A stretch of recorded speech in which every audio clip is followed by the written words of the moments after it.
at Downing Street. But afterwards, nobody was saying what, if anything, had been decided. And after the break, the mafia boss who died with his cigar on. England knocked sixes off India. And how the Prince of Wales saw stars. That's in a couple of minutes.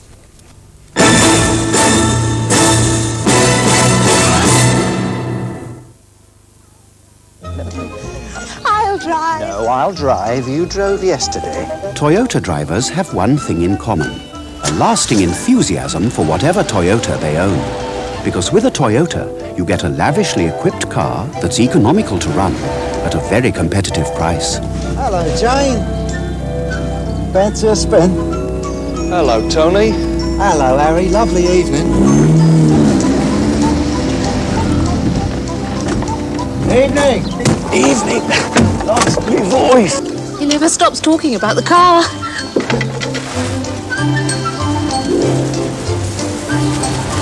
Washing it again, George. You'll put the water rates up. Feels like rain. The car. This enthusiasm for Toyotas doesn't wear off, because as we say, with a Toyota, everything keeps going right.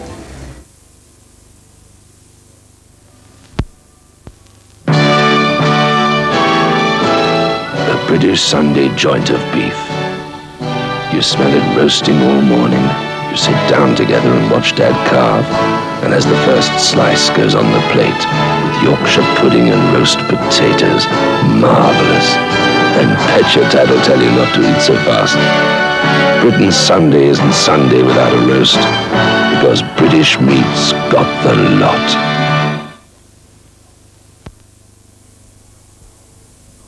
In the good old summertime, in the good old summertime, don't miss the sale at Debenhams. The sale at Debenhams, the best of summer, is now on. Another breakthrough from Barratt, Britain's major private house builder. Barratt now offer the widest choice of houses in the country from under £16 a week. For details, look for the name Barratt and the oak tree in tomorrow's paper.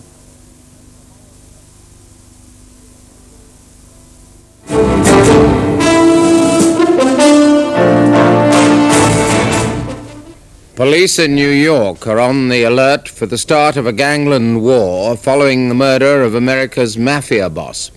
Carmine Galante was shot dead by gunmen in the heart of Brooklyn. Robin White describes what happened. In this Brooklyn restaurant, Carmine Galante, one of New York's most powerful men, died in the same way that he'd lived, in typical mafia style. He was sitting in the garden of the restaurant in Knickerbocker Avenue when three masked men arrived with shotguns. Galante's bodyguard and the restaurant owner were shot dead. And the head of the mafia, the man known as the Cigar, ended his days with the inevitable cigar still clamped firmly between his teeth. A detective described the scene. It was a calm setting. There was a bottle of wine on a table, and it was a friendly atmosphere from what we can determine. Immediately upon arriving in the rear, these three gentlemen, I should state the executioners, opened fire, and we have two people, DOA, on the scene. Two were removed to the hospital, and one expired at the hospital. Galante had been the capo di tutti capi, the boss of all bosses. At 69, he'd spent more than half a decade moving up the underworld ladder. From the age of 10, he'd been involved in organized crime, including bootlegging, extortion, gambling and prostitution, spending long periods behind bars. It was in 1976 that Galante took over the overall leadership of the mafia after the funeral of the then godfather Carlo Gambino.